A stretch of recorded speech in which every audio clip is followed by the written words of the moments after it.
Hello everybody and welcome to Warhammer End Times Vermintide. This is basically Left 4 Dead but set in the Warhammer fantasy universe. A universe that I'm not hugely familiar with, to be quite honest. I know a little bit about it but not very much. Much more of a fan of the 40k universe. I love quite a lot of those games. But this one, it seems pretty good so far. You've got a good selection of characters. At the moment, I am playing as the Witch Hunter. I'll show you the different characters now. So this is Victor Saltpire, the Witch Hunter. Primarily kind of ranged... kind of a ranged character. He carries braces of pistols and he's got a bit of a rapier, which I quite enjoy using. There's of course different weapons you can change to. We'll get into that a little bit later. Next up is Carillion the Way Watcher, kind of your standard elven ranger sort of type. Bows and daggers and swords and that sort of stuff. Then you've got Bardin Gorikson, and he's a dwarf ranger. I know I said that was an elven ranger of the class. This is a ranger for some reason. Basically, he's your standard sword and board tank. Your dwarf, basically. Axes, swords, shields, hammers, that sort of stuff. Next up is, I'm going to mess this up, Sieno Fuegonasis. That's close enough. She's the Bright Wizard, which is this universe's term for kind of the Fire Mage. Probably my least played at this stage. Haven't got a real feel for that one yet, but I'm planning to change that. And finally, we've got Marcus Kruber. He's the Empire Soldier, quite similar to the Dwarf in playstyle. He's quite up close and personal, sword and board, and stuff like Zweihanders and sledgehammers, that sort of stuff. But for the first episode here, we're going to be playing as Victor Saltpire, the Witch Hunter. It's probably my favourite at this stage.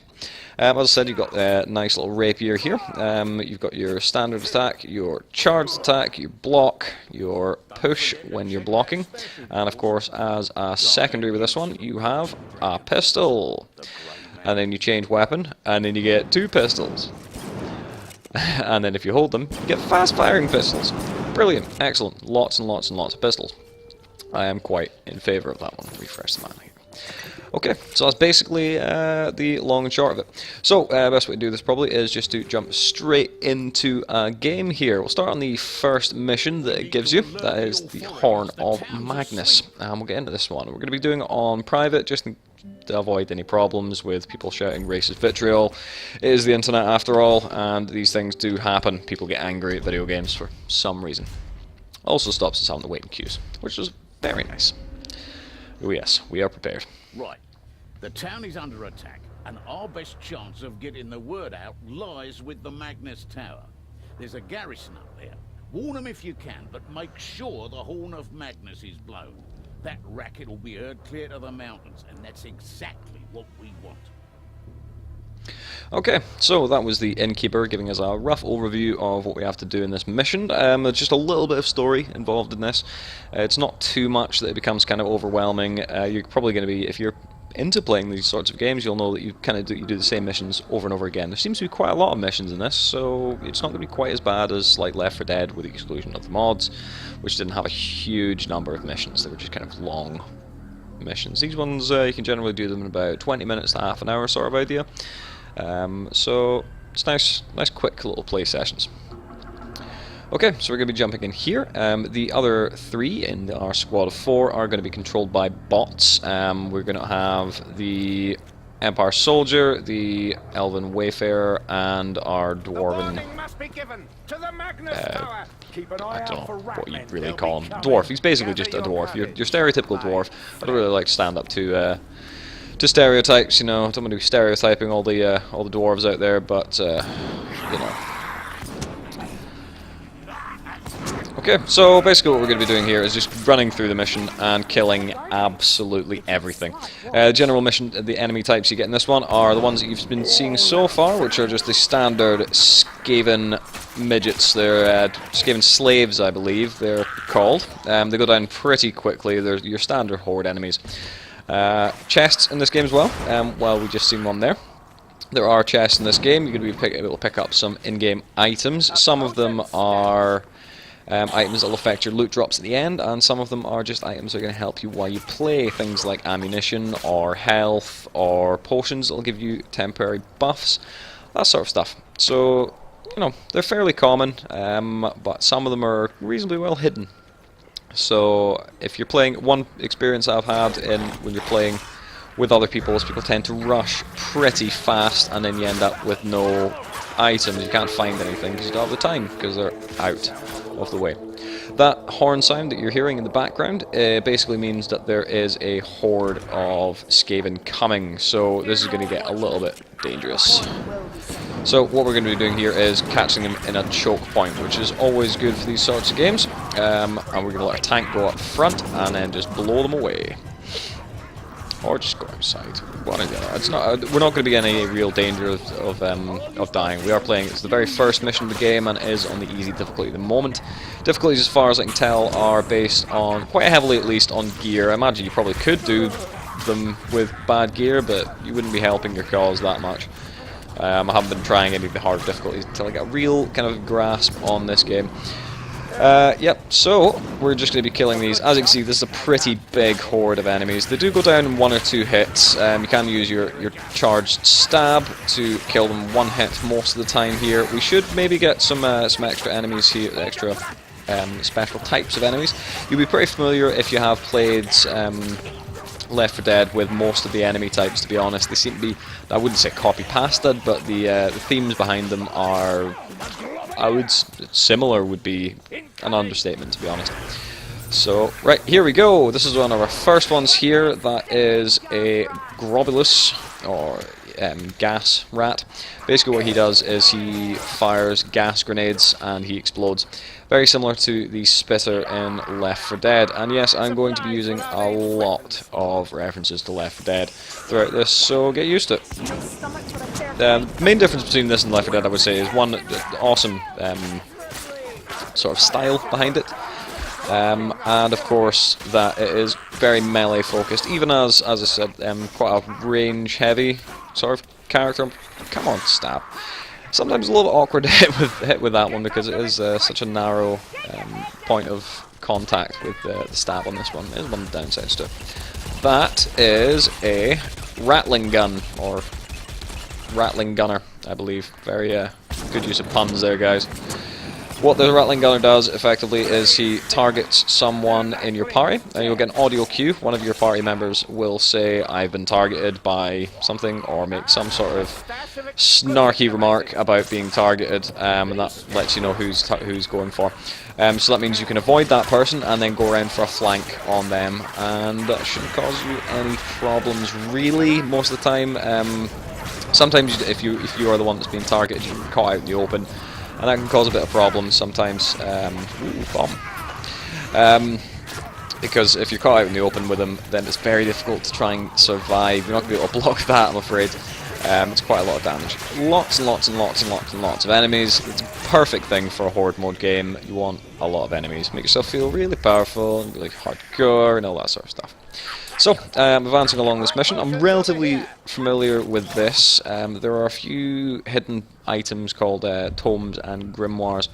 What they do is they increase your loot roll at the end of the mission, provided you were successful, of course. But I don't actually know where most of them are. Some of them are in fixed positions, but I haven't been able to find them. They're fairly well hidden, and I have not checked the wiki yet.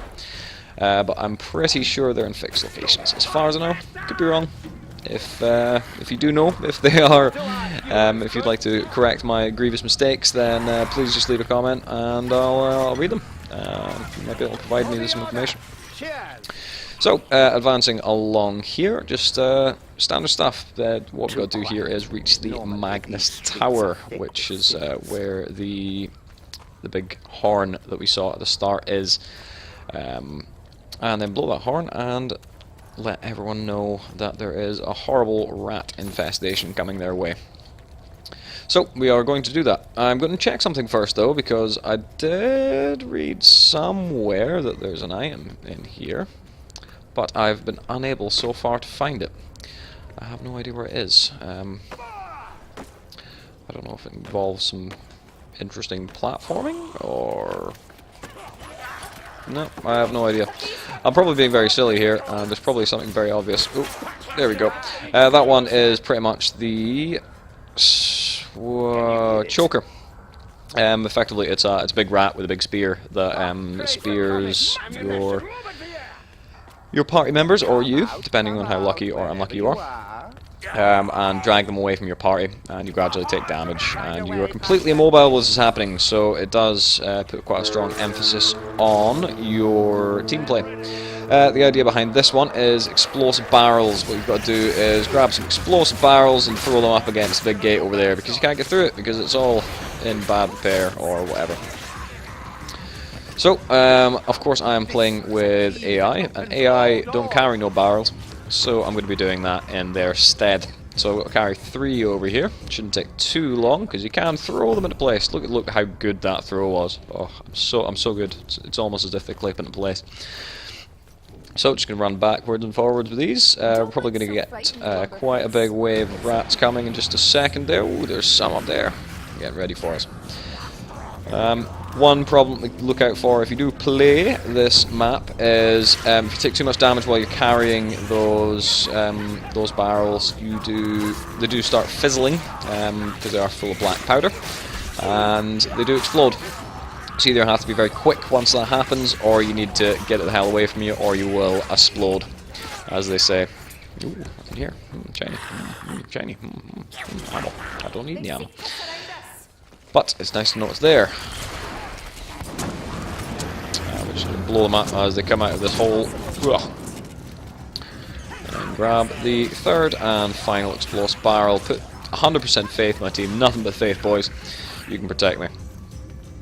The sort of character I'm playing, as I said, I believe before, is it's your kind of ranged DPS sort of character.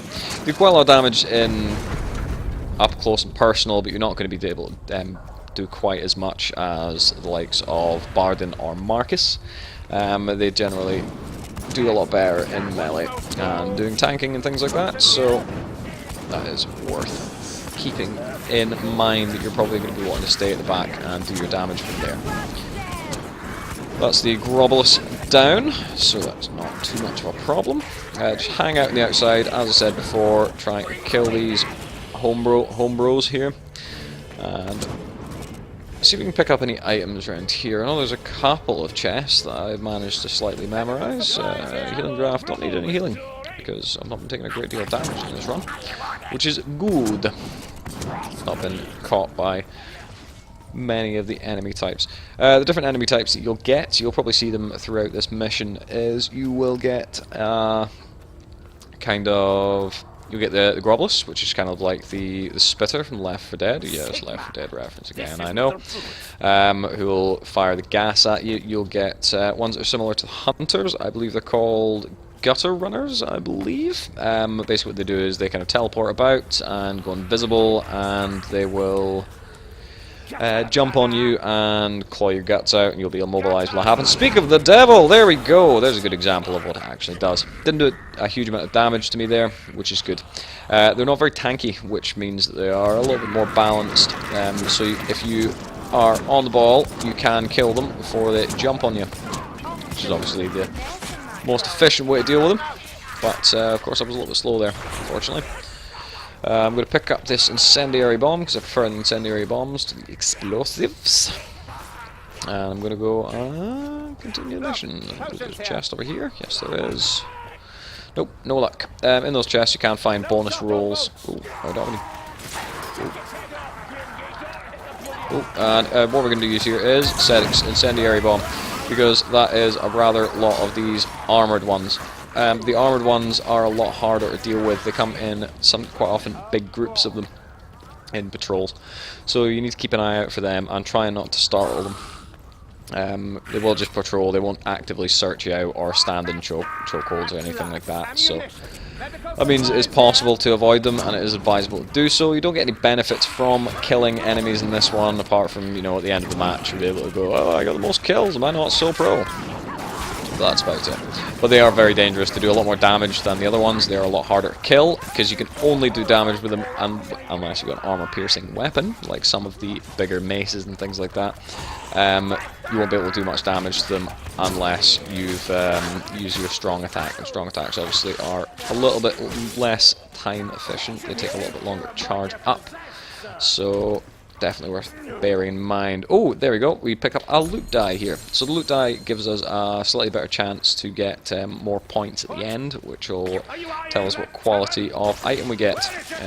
Up to certain thresholds, you get certain low quality items, and then higher quality items, and so on and so forth. I have never, so far, got a high quality item. That's mainly because I don't know where many of the loot editing items are. I don't really know. There's things called grimoires, which apparently make the game harder, and they get much better items out of them, but I haven't found any yet. That's what I was looking for in that dungeon that we went into earlier, and I was looking for a thing, and I did not find a thing. So, I'm not sure. Okay, so as usual, we're just going to continue up to the Magus Tower. That sound does indicate that we're going to be getting some big waves of enemies. And the audio cues in this game are fantastic. I will give it much props for that. It does let you know exactly what's going to be happening. You're not going to get caught out by too much in this game. Your compatriots or noise audio cues will give you an idea of what to expect in the next couple of minutes. They'll say, oh, there's I hear a gutter runner or something like that, and there will be other audio clues that will let you know exactly what's coming up. So you're never just going to get completely lamed on and griefed by two random things when you're off collecting items and killed. Which is good. You'll get a chance to run back to the rest of your party to get a little bit of support from these bigger enemies. You'll of course miss some if you're a scrub like me, but you know, it's nice to know that you were to fault and not the game. Continuing up here, and there is the tower that we're going to. That is a big ass horn. That's what she said. But yeah. Continuing on, picking up ammo as well. Ammo is one concern I do have quite a lot of problems with. See, that enemy there, I don't even know if you'll be able to see it. This one here, that is a pack leader. That one's very similar to the smokers, I believe. Yep, smokers, the ones in Left 4 Dead that grab you and drag you off. That's pretty much what they do. They'll grab you and pull you away from the rest of your party, but it's quite hard to notice them in amongst all of the hundreds and hundreds of other enemies that you're going to be seeing. They don't have any kind of like colour clues as far as I see. They've got skulls stuck to their back, but that seems to be the only kind of clue you've got for this, so they can be quite difficult to see, which is the only real gripe with kind of the enemy design in this one. The rest of them are all fairly obvious in their design, which is rather nice. So, continuing up this tower, we should be there pretty soon. It's a pretty nice looking game. You can see this town of, I can't remember what the name of it is. I'm pretty sure that's the technical name for it. The Tower of I can't remember what the name of it is. It does look quite nice. You're not going to be expecting like the highest quality. The game's been out for a little while. It's hardly old by any stretch of the imagination, but it's quite pretty. I've got the settings turned down slightly for this one because I was having some small issues with disappearing models. For example, the Empire soldier there didn't have feet. He was just kind of like floating around, which was a little bit creepy. But I turned down some settings and seemed to fix it. I've had a look on the Steam forums and a few other places for a fix, and basically it's just loads of people saying, I have the same problem, do we know what's happening? And then some theory crafting on whether it's an AMD or NVIDIA problem and things like that, but I have no idea. Lowering the settings did seem to fix it, so it's possible it's just one of the settings in there. I'll probably do a little bit more testing in future if we're going to continue the series and get an idea for exactly which setting it is, so that we're going to... Oh, there we go.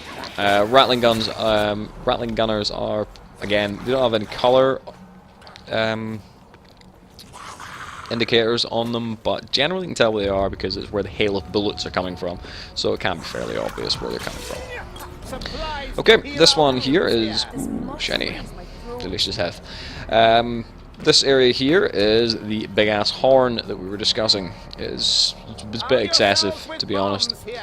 What we're going to do is go up and blow said horn, and from there we will be able to start a kind of horde defense thing. Basically what we do is just survive until a predetermined time, and then from there we'll be able to advance to the next area. So I'll run up there and toot my own horn, as they say, and that should start the wave here. Oh, there we go. Where's the little dude? It's enough of your stuff, enough of your nonsense. I think I missed him with every single shot there, but he'll come and get me. He's only melee. He has to come and get me. So just stand up in the high ground, take the high ground advantage. This is a fairly reasonable area to start defending here, especially if you've got some ranged abilities. You can just catch them as they're coming down. There we go. So we'll jump on you. The other advantage to playing with these, playing with AI, if I could actually get my words out. Words are important, especially when you're doing live commentary. Is they'll stay fairly close to you, so if you do get any random special enemies that kind of incapacitate you, they'll be far quicker to react than probably most people. I know maybe don't have faith in my fellow man, but quite often people are too busy doing their own thing, you don't notice. Same as in Left 4 Dead, you'll be caught by a smoker and you'll just have no idea what's going on and you'll be dead. I'm going to use my potion. Basically what the potion does, this one at least, is gives me massively improved melee damage, which is going to be pretty good for this one, especially the amount of... Oh, I'm going to take fall damage! That was really silly of me. Yes, there's fall damage in this game, it makes a bit of sense. The enemies take fall damage as well, you can push them over cliffs and things like that, which is pretty nice. You can do that with some special enemies, if you put them over deadly drop. Deadly drops will give you, will put you into a helpless state. You'll just be hanging there waiting for help, and then your party members will pull you up. Which means you're not going to be getting just wandering off a cliff, thinking it's a perfectly safe area, and then finding out that, oh no, never mind, I'm dead. Very similar to, again, Left 4 Dead. I know it's becoming a bit of a overused sentiment, really. But similar to Left 4 Dead, when you die, eventually you'll show up as a target to rescue, and then the rest of your party members will just have to come over and hold down the action button and let you up. I think it's E or F, I can't remember which one it is. It's set in this game. Can't remember, I just pressed the on-screen prompt. And that's a Rattling Gunner, so we need to kill him fairly quickly. Yeah. Well, also keeping up with the Smiths, obviously, keeping up with the Smiths. No, keeping up with the rest of the horde here so we don't get too overwhelmed. This is, as I said, the first mission, so we're not going to be posing too much of a problem. Some of the later missions are a little bit harder, even on the easier difficulties, they can be a little more difficult. The types of things you've got to do in them are a little better. They've done quite a good job with making sure all of the missions so far up to where I've played, don't quote me on this, we may discover later that it's not the case, they are all fairly unique. They all look pretty different. There's a couple of obviously just it's almost all set in a city, so there's quite a lot of kind of cityscape stuff, but in general they're fairly unique, so it's good. It's good. There's quite a lot of these games that tend to have very similar or very limited maps. There'll be like 3 or 4 maps. I believe Left 4 Dead, when it was first released, excluding all the mods, and oh no, the elevator's falling, whatever we do. Oh yes, actually it's just helping us get to the final area that little bit quicker. Wah. Wah. Insta-dead. Wah. And basically at the end of the mission you will have to escape into Alicia's wagon. So you jump into the wagon, wait for everyone to get in, similar to a safe room in Left 4 Dead, or there's quite a lot of other missions where you go. And we're victorious! Are we not the best people that have ever existed?